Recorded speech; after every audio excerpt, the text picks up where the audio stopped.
डालो नया चैप्टर में हमारा बेटा विद्युत धारा। विद्युत धारा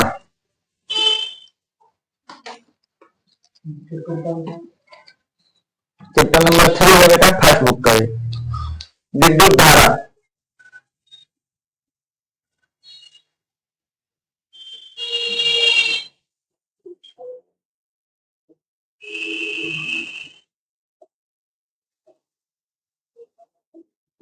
इलेक्ट्रिक करंट, ठीक है।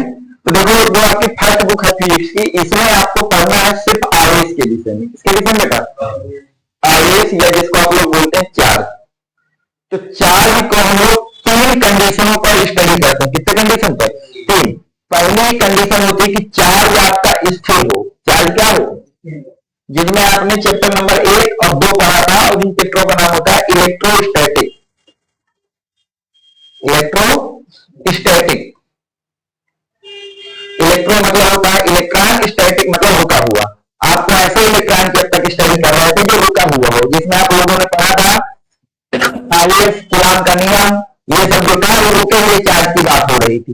अब आपको पढ़ना है जो आवेश कैसा हो? गतिशील हो। इलेक्ट्रॉन कैसा हो? गतिशील। अब गतिशीलता 2 तरह से हो सकती है। पहली गतिशीलता है नियत वेग से। किससे बेटा?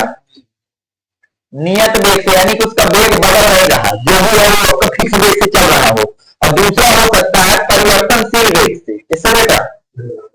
परिवर्तनशील वेग, सही है। तो अब हमें ये जो हमारे हो चुके हैं, अब हमको पढ़ना है ऐसा वेग जब हमारा इलेक्ट्रॉन गति कर रहा है, इलेक्ट्रॉन या आवेश गति तो कर रहा है पर उसका वेग नहीं बदल रहा है। जैसे वो 10 किलोमीटर पर सेकंड से चल रहा है तो फिर उसी टाइम पे चलेगा, मतलब समय के साथ उसकी रफ्तार कम ज्यादा नहीं होनी चाहिए। तो इस चैप्टर का नाम होता है इलेक्ट्रिक करंट। इसकी स्टडी जिस चैप्टर के अंतर्गत करते हैं उसका नाम क्या होता है? Electric current. और हिंदी में हम उस चैप्टर का नाम देते हैं वैद्युत धारा। तो आज हमको स्टडी करना है चार्ज की मूवमेंट में, लेकिन विद कांस्टेंट वेलोसिटी। क्या करना बेटा? हमको इस चैप्टर में पढ़ना है स्टडी ऑफ चार्ज करना है। हमको पढ़ना किसके विषय में है?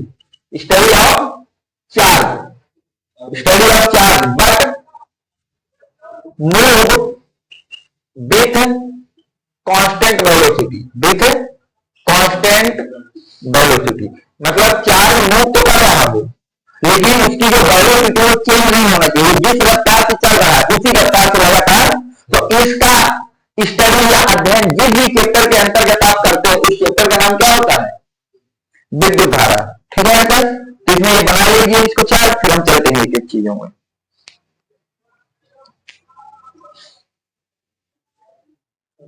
और इतना ही आपके फर्स्ट बुक में, फर्स्ट बुक पूरी हुई है study of charge with 2 variable condition. First is the statics, second is the movable. तो मूवेबल आपके 2 तरह के हो सकते हैं, समय के साथ उसकी रफ्तार कम या ज्यादा हो रही है, या समय के साथ उसकी रफ्तार न बदल रही है। तो जब अभी तक हमने रुका हुआ पढ़ा, अब हमको ये पढ़ना है कि जब हमारा आवेश मूव तो कर रहा है, चल तो रहा है पर एक नियत वेग के साथ, सही है। और फिर इसकी बुक का लास्ट चैप्टर जो होता है वो होता है इसका मूवमेंट विद वेरिएबल वेलोसिटी के साथ, मतलब वेलोसिटी समय के साथ बदलती रहेगी।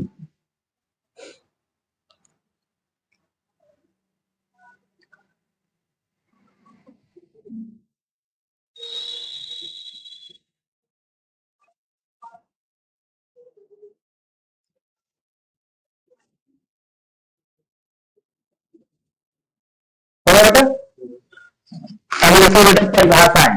हम यहाँ से हम लोग चैप्टर चालू करते हैं। समझ गए हमें क्या पढ़ना है इस पूरे चैप्टर में? हमें पढ़ना है मूवेबल चार्ज के विषय में बट कांस्टेंट वेलोसिटी के साथ। बट उसका मूवेबल कैसा होना चाहिए? कांस्टेंट होना चाहिए। तो पहले वाली वाले बता वैद्युत धारा।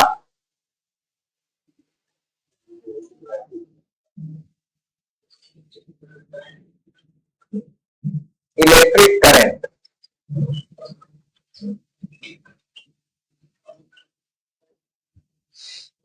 लिखो बेटा, वैद्युत वैद्युत आवेश की गति की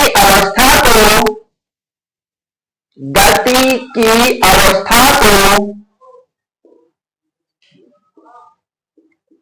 वैद्युत धारा कहते हैं।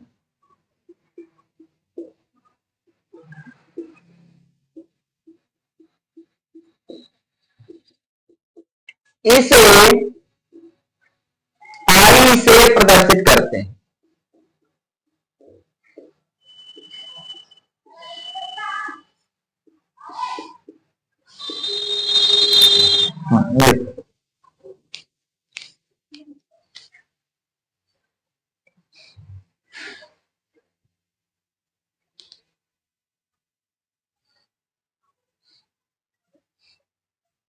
सही है। आपने चैप्टर को स्टार्ट करने से पहले बोल दिया था कि वैद्युत आवेश की जो गति की अवस्था है, अब आवेश रुका नहीं है, वो गति कर रहा है, उसी गति अवस्था का नाम क्या है? सही यहां तक। तो आगे देखिए, यदि किसी चालक में वैद्युत आवेश क्यों T समय के लिए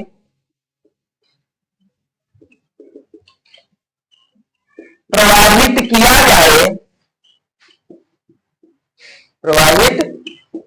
किया जाए तो वैद्युत धारा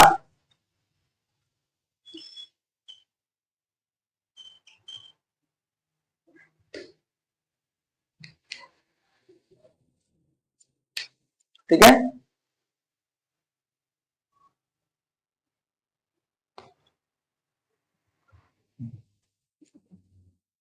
तो वैद्युत धारा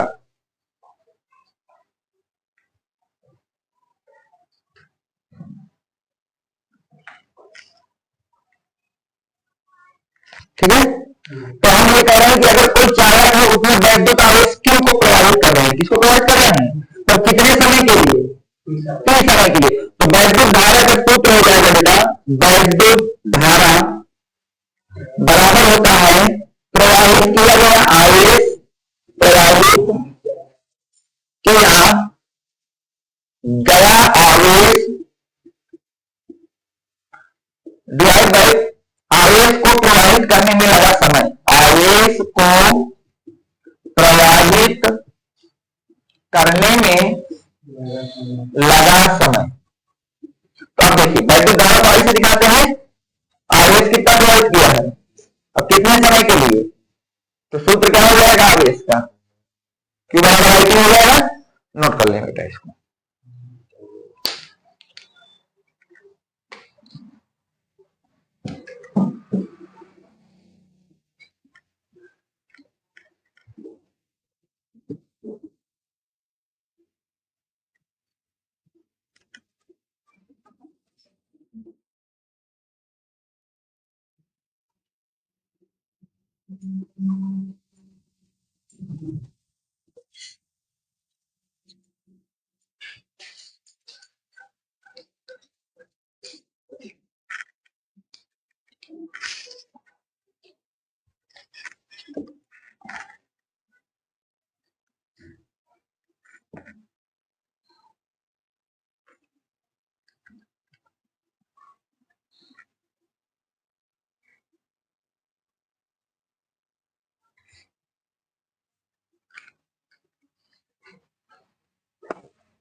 ठीक है। तो वैद्युत आवेश की प्रवाह गति की जो अवस्था है उसे वैद्युत धारा कहते हैं, और वैद्युत धारा का सूत्र होता है Q बाई T। सही है तक। अब आगे देखिए,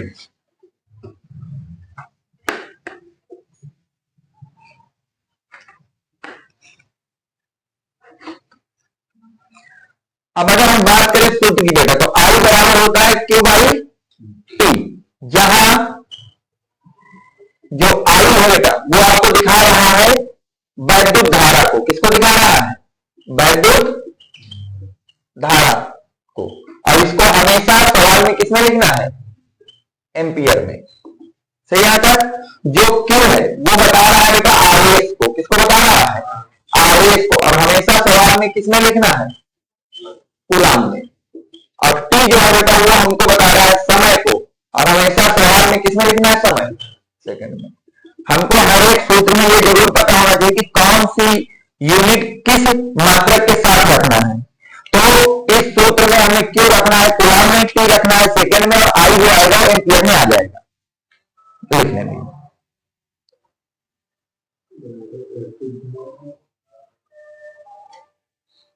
ठीक है।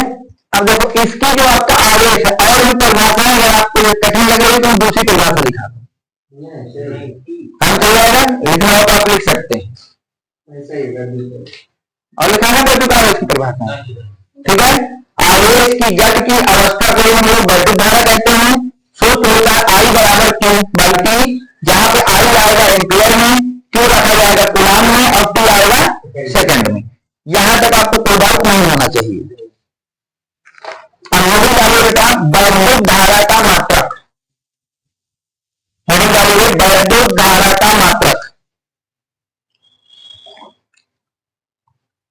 वैद्युत धारा का मात्रक।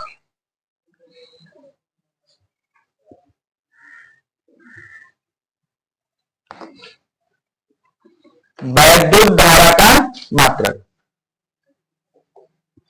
तो वैद्युत धारा का, वैद्युत धारा का यसाई मात्रक एम्पियर होता है। वैद्युत धारा का यस आई मात्रक एम्पियर होता है। इसे कैपिटल ए से प्रदर्शित करते हैं।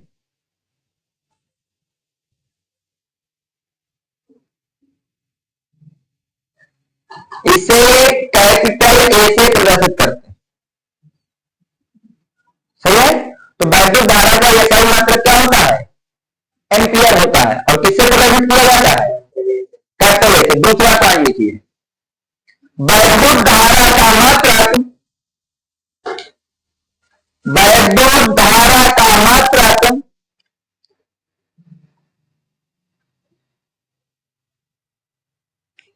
वैद्युत धारा का मात्रक कूलाम प्रति सेकंड,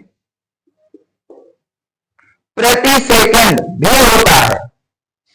कूलाम प्रति सेकंड भी होता है। सही है। एम्पियर जो चीज आपको याद कर लेना। अब इसको ले लो कूलाम प्रति सेकंड कैसे। आई का सूत्र क्या होता है बेटा, क्यू आई टी। क्यू का सूत्र क्या होता है, क्यू का मात्रक, और टी का मात्रक क्या होता है, आई का एक मात्रक आप ये भी बोल सकते हैं कि कूलाम प्रति। सही है। तो आपके आई के दो मात्रक है, एक है एम्पियर और एक है कूलाम प्रति सेकंड। यहां पर कोई डाउट। अब हेडिंग डालिए बेटा, एक एम्पियर, एक एम्पियर, हाँ एक एम्पियर यदि किसी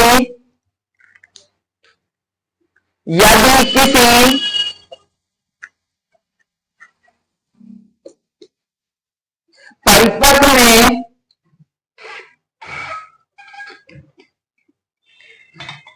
क्यू कूलाम आवेश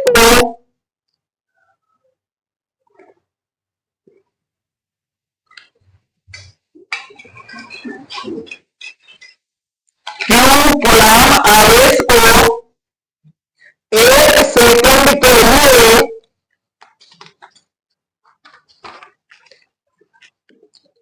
प्रवाहित किया जाए, एक सेकंड के लिए प्रवाहित किया जाए,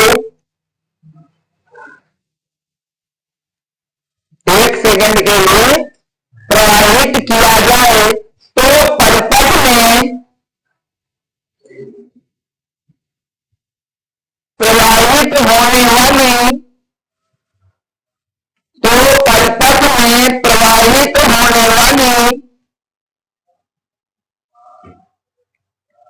विद्युत धारा को तो परिपथ में प्रवाहित होने वाली विद्युत धारा 1 एम्पियर होगी। 1 एम्पियर होगी।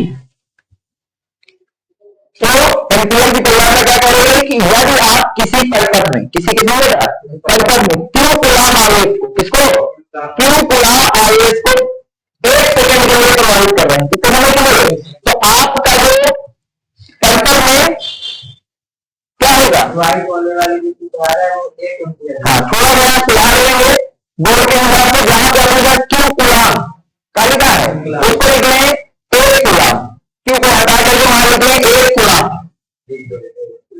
हाँ तो ये ज्यादा सही नहीं है कि किसी परिपथ में 1 कूलम आवेश को 1 सेकंड के लिए प्रभावित करने पर, कितने समय पर, जो परिपथ में वैद्युत धारा प्रवाहित होती है उसी वैद्युत धारा का क्या नाम है, एम्पियर या 1 एम्पियर। सही है। अब देखो इसमें प्रूफ देखना ध्यान से, आवेश के सूत्रों, विद्युत धारा के सूत्र से, वैद्युत धारा के सूत्र से, वैद्युत धारा के सूत्र से, सही है। वैद्युत धारा का सूत्र क्या होता है, आई बराबर, सही यहां पर आप बोल रहे हैं क्यों आपका होना चाहिए 1 कूलम, क्यों कितना होना चाहिए, 80 आपका कितना होना चाहिए, यही बोल रहे हैं। अगर दोनों मान रखोगे तो आई बराबर 1 बटे कितना आ जाएगा 1, यानी कि आई बराबर कितना आ जाएगा, और आई का मात्रा क्या होता है एम्पियर, तो आपको निकल आया। तो आप एम्पियर की क्या परिभाषा लिखिए कि यदि किसी वैद्युत परिपथ में 1 कूलम आवेश को 1 कूलम 1 सेकंड के लिए प्रभावित कर रहे हैं, कितने समय के लिए, तो परिपथ में जो भी विद्युत धारा बनेगी वही धारा किसके बराबर होगी, सही है सर। लिखो इसको फोटो,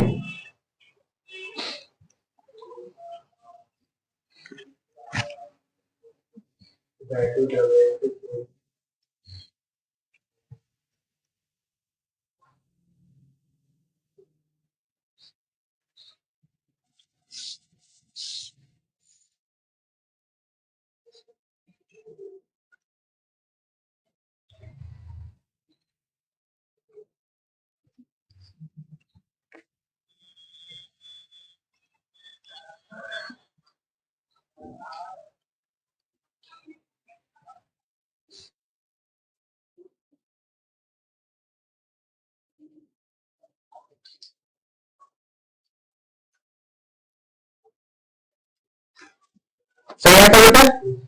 चलिए आगे, 1 एम्पियर की अगर परिभाषा मुझे यदि किसी वैद्युत परिपथ में 1 कूलम आवेश को, किसको बोला 1 कूलम आवेश को 1 सेकंड के लिए प्रभावित किया जाए, कितने समय के लिए, तो परिपथ में जो भी विद्युत धारा प्रवाहित होती है, परिपथ में जो भी विद्युत धारा, उसी विद्युत धारा का क्या नाम है, 1 एम्पियर नाम है। अब मुझे मालूम होगा विद्युत धारा का विनिमय सूत्र, विद्युत धारा का विनिमय सूत्र,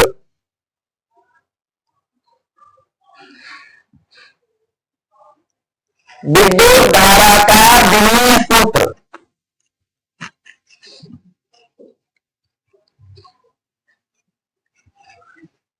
देखिए विद्युत धारा अपने में खुद में एक मूल राशि है, खुद में क्या बेटा, मूल राशि की अपना एक बीमा होती है, अपनी एक क्या होती है, तो इसकी बीमा बिल्कुल फिक्स है कि ए होगी, क्या होगी, ए मतलब एम्पियर, ठीक है। तो लिखें ए,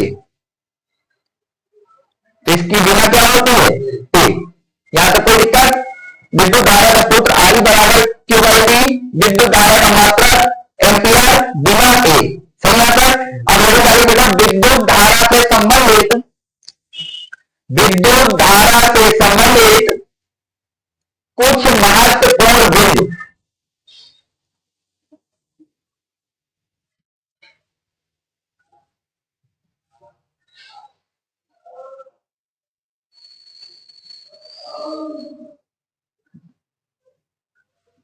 कुछ महत्वपूर्ण बिंदु। तो पहला बिंदु लिखेंगे बेटा विद्युत धारा, विद्युत धारा हाँ अदिश राशि होती है, अदिश राशि होती है, मतलब इसकी कोई दिशा नहीं होती विद्युत धारा की। ये कैसी राशि है? अदिश राशि है। विद्युत धारा एक अदिश राशि होती है। सही है तक? विद्युत धारा का अदिश राशि है। अब अगर कोई कारण पूछे तो नीचे इसमें हेडिंग डाल लेना कारण।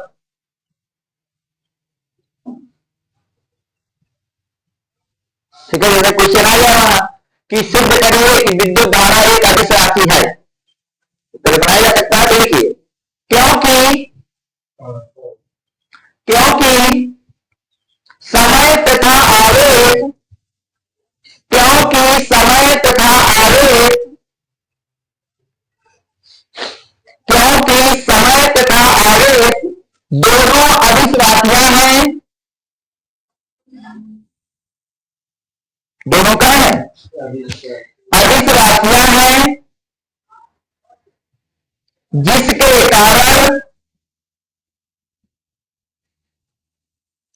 वैद्युत धारा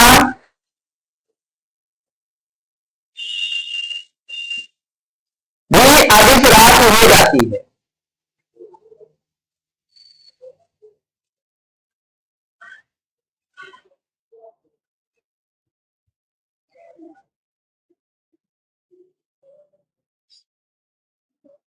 क्योंकि कैसे हो जाती है भाई? आई का सूत्र क्या है विद्युत धारा का? Q by T. अब आवेश तो कोई दिशा तो होती नहीं है, यानी कि कैसे जाती है? समय की कोई दिशा नहीं है, दिशा होती है। 5 बजे है तो दिशा है कुछ नहीं, तो ठीक है, उसे क्या बोलेगा? अदिश राशि। सही आता है। अब एक अदिश को दूसरी अदिश से भाग दिया जाता है, तो हमेशा जो राशि आती है वो कैसी आती है?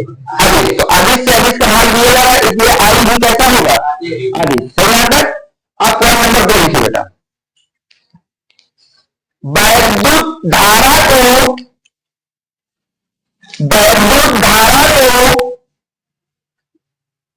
भौतिक विज्ञान में,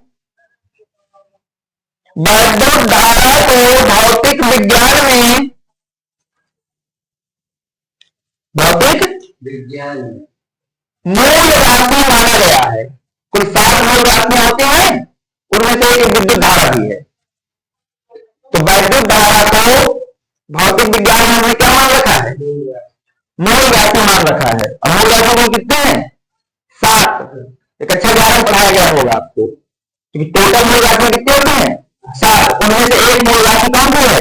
वैद्युत धारा भी है। सही आता है। अगला पॉइंट लिखिए बेटा। वैद्युत धारा के प्रवाह की दिशा,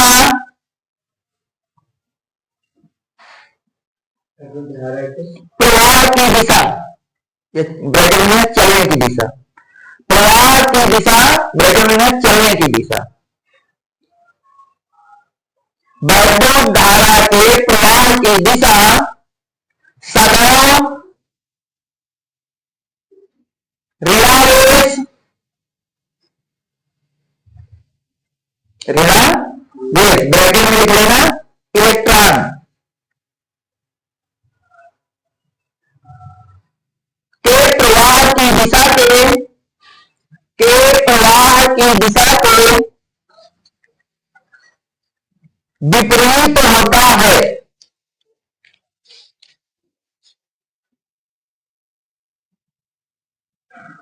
के विपरीत होता है कि क्या होता है बेटा? इसका मतलब जैसे कोई आपके एक चालक है, कोई हमारा क्या बेटा? चालक। अब अगर इसमें इलेक्ट्रॉन इधर को जा रहे हैं, इलेक्ट्रॉन कहां जा रहे हैं? इधर। तो वैद्युत धारा जो हमेशा ऋणावेश या वैद्युत धारा इलेक्ट्रॉनों की दिशा को हमेशा विपरीत दिशा में चलती है। तो अगर इलेक्ट्रॉन जा रहे हैं मान लो बिंदु है ए से बी, तो अगर आप कहें कि इलेक्ट्रॉन चल रहे हैं हमारे ए से बी की तरफ, कहां जा रहे हैं? तो आई हमारा चलेगा बी से ए की तरफ। ये है लिखा है कि हमेशा वैद्युत धारा ऋणावेश या इलेक्ट्रॉन के प्रवाह की दिशा या चलने की दिशा के हमेशा उल्टा चलते हैं। हमेशा कहां चलते हैं? उल्टा। सही आता। तो धनावेश की क्या होंगे? सेम। ऋणावेश के उल्टा, तो धनावेश के क्या होंगे? किस दिशा में? तो लिख लो वैद्युत धारा का प्रवाह, वैद्युत धारा का प्रवाह वैद्युत धारा का प्रयाण सदैव धनावेश के प्रवाह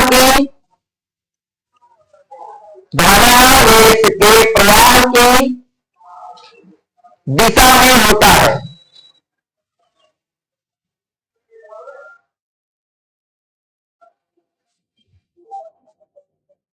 की दिशा में, तो जिधर को धन आयन जाएंगे उधर की वैद्युत धारा जाएगी, और ऋण आयन के हमेशा उल्टा, क्योंकि धन आयन इधर को जाएगा तो ऋण आयन दूसरी तरफ को जाता है।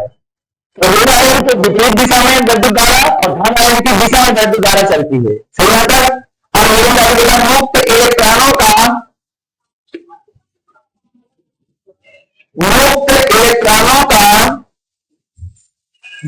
हाँ भैया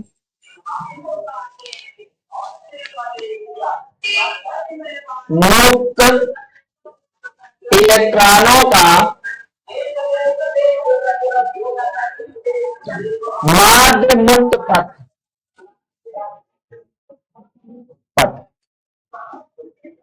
मुक्त इलेक्ट्रॉनों का माध्य मुक्त पथ, जिसको हम लोग बोलते हैं बेटा मेल फ्री पथ।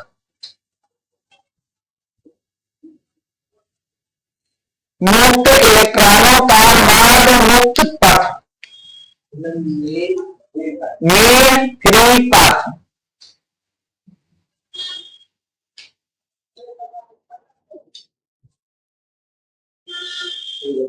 यहाँ पर आप देखो, जैसे कोई चालक है बेटा, आपका कोई क्या है, ये मान लीजिए ये हमारा कोई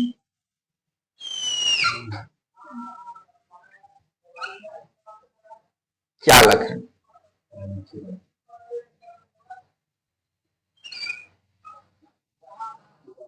ये हमारा कोई क्या बेटा चालक है। अब चालक है तो हमेशा चालक किसका होता है, धातु का। ये कोई धातु का टुकड़ा है, धातु का क्या है टुकड़ा। धातु का टुकड़ा हमेशा कैसा होता है, चालक पदार्थ होता है। क्या होता है बेटा, तो मान लिया कि ये हमारा कोई चालक पदार्थ है। अब चालक के अंदर दो चीजें पाई जाती हैं, एक पाया जाता है मुक्त इलेक्ट्रॉन और दूसरा पाया जाता है स्थिर धन आयन। स्थिर धन आयन मतलब धन आयन रुका हुआ होगा, मुक्त का मतलब है कि इलेक्ट्रॉन हर जगह घूम रहे होंगे। तो मान लीजिए कि ये हमारे इलेक्ट्रॉन है,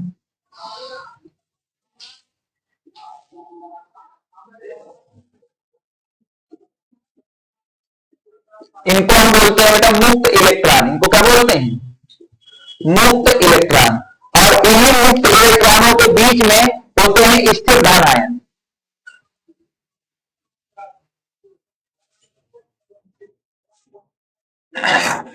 क्या कहा जाता है बेटा, स्थिर धन आयन। स्थिर धन आयन, तो आपको याद रखना है कि धातु का टुकड़ा चालक पदार्थ की तरह काम करता है। चालक पदार्थ के अंदर दो चीजें पाई जाती हैं। चालक पदार्थ के अंदर क्या पाई जाती हैं, दो चीजें। एक होते हैं मुक्त इलेक्ट्रॉन जो सब जगह घूम सकते हैं, और एक होते हैं स्थिर धन आयन मतलब जो फिक्स होते हैं। और जो मुक्त इलेक्ट्रॉनों का समूह होता है बेटा, किसका, मुक्त इलेक्ट्रॉनों का समूह को इलेक्ट्रॉन गैस कहा जाता है। इलेक्ट्रॉन गैस कहा जाता है, तो इसको याद रखना, इलेक्ट्रॉन गैस कहा जाता है। कि जो मुक्त इलेक्ट्रॉन है इनका जो समूह है वो बड़े हैं, तो इस समूह का नाम क्या होगा, इलेक्ट्रॉन गैस। इतना बनाइए आप पहले।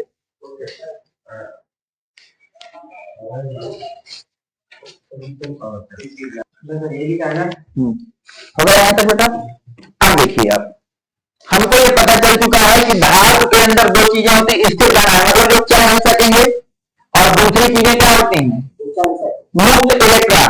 अब कोई चीज मुक्त है जैसे फ्री है, ठीक है, तो इधर उधर घूमेगा तो उसकी टक्कर होगी, इसकी क्या होगी, सही है। जैसे कोई चीज है और फ्री है, ये तुम्हारा रेटिंग है, बुलडोजर रेटिंग है, जिधर को चलो तो क्या तुम धन चढ़ा दो, क्या कहो तो ऊपर चढ़ा दो, तो कोई दिक्कत तो है नहीं। तो जो चीज मुक्त है वो जाएगी तो टकराएगी। भाई रैंडम हो कहा है, अभी इलेक्ट्रॉन मुक्त है तो पहले मान लो इधर को गया, थोड़ी देर में इधर को गया, अब यहाँ पे दूसरे उसमें टक्कर मारी इधर को चला गया, यहाँ वाले इलेक्ट्रॉन उसको टक्कर मारी इधर को चला गया। तो इसका पाथ कैसा, मुक्त है। तो मुक्त इलेक्ट्रॉनों द्वारा किसके द्वारा, दो क्रमागत चक्रों के बीच, कितने चक्रों में, दो क्रमागत चक्रों के बीच चली गई दूरी को ही हम लोग बोलते हैं मार्ग मुक्त पथ। मान लिया कि एक इलेक्ट्रॉन ये है, एक इलेक्ट्रॉन ये है, एक इलेक्ट्रॉन ये है और एक इलेक्ट्रॉन अब ये यहां चलो इससे टकरा गया, पहली टक्कर हो गई। अब यहां से टकराए तो इसने इधर रास्ता मार दिया, कहां टकराया जाके, तो इस इलेक्ट्रॉन में कितनी टक्कर हो गई, दो। क्रमागत मतलब लगातार, दो लगातार। अब ये जो दूरी इसने तय की है, यही दूरी इसकी क्या कहलाएगी, मार्ग मुक्त पथ। किसी भी मुक्त इलेक्ट्रॉन के द्वारा, किसी भी मुक्त इलेक्ट्रॉन के द्वारा दो क्रमागत तत्वों के बीच, क्रमागत मतलब लगातार, दो लगातार तत्वों के बीच जो दूरी चली जाती है, जो चली जाती है, उसी दूरी का नाम होता है मार्ग मुक्त पथ। मार्ग मुक्त पथ बिल्कुल समझ गए। मुक्त इलेक्ट्रॉनों के द्वारा दो क्रमागत तत्वों में चली गई दूरी को लोग बोलते हैं मार्ग मुक्त पथ या मीन फ्री पाथ। हाँ लिखिए बेटा, किसी मुक्त इलेक्ट्रॉन द्वारा, किसी मुक्त इलेक्ट्रॉन द्वारा दो क्रमागत, किसी मुक्त इलेक्ट्रॉन द्वारा दो क्रमागत तत्वों के बीच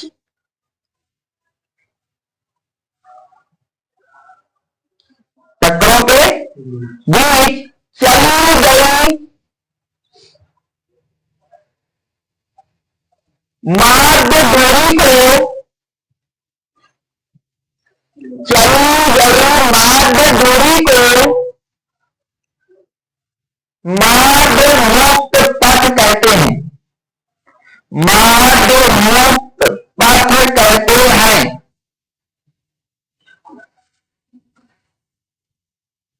कौन सा पथ कहते हैं, मार्ग मुक्त पथ कहते हैं। तो किसी भी मुक्त इलेक्ट्रॉन के द्वारा दो क्रमागत तत्वों में जो दूरी चली गई उसका मार्ग निकाल लेना है, क्या निकाल लेना है, और उसी मार्ग का नाम होता है मार्ग मुक्त पथ। ठीक है, आगे लिखे, मार्ग मुक्त पथ को, मार्ग मुक्त पथ को मार्ग मुक्त पथ को लैम्डा से दिखाते हैं, ये बना देगा, लैम्डा से प्रदर्शित करते हैं।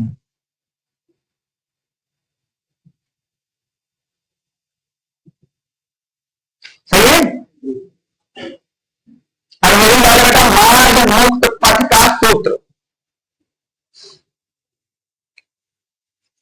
मार्ग मुक्त पथ का सूत्र,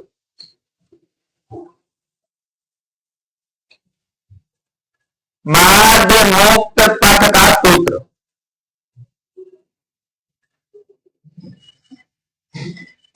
ठीक है। आपको क्या लिखना है, मार्ग मुक्त पथ का सूत्र। तो लीजिएगा, माना किसी चालक ने, माना किसी चालक ने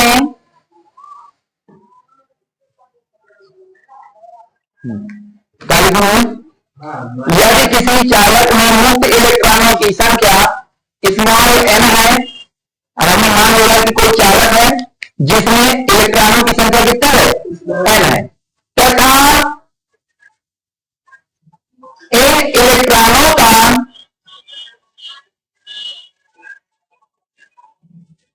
भिन्न भिन्न दिशाओं में,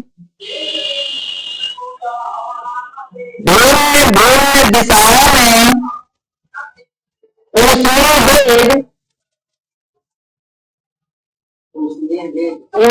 वेग क्रमशः U1, U2, U3, U4 UN है।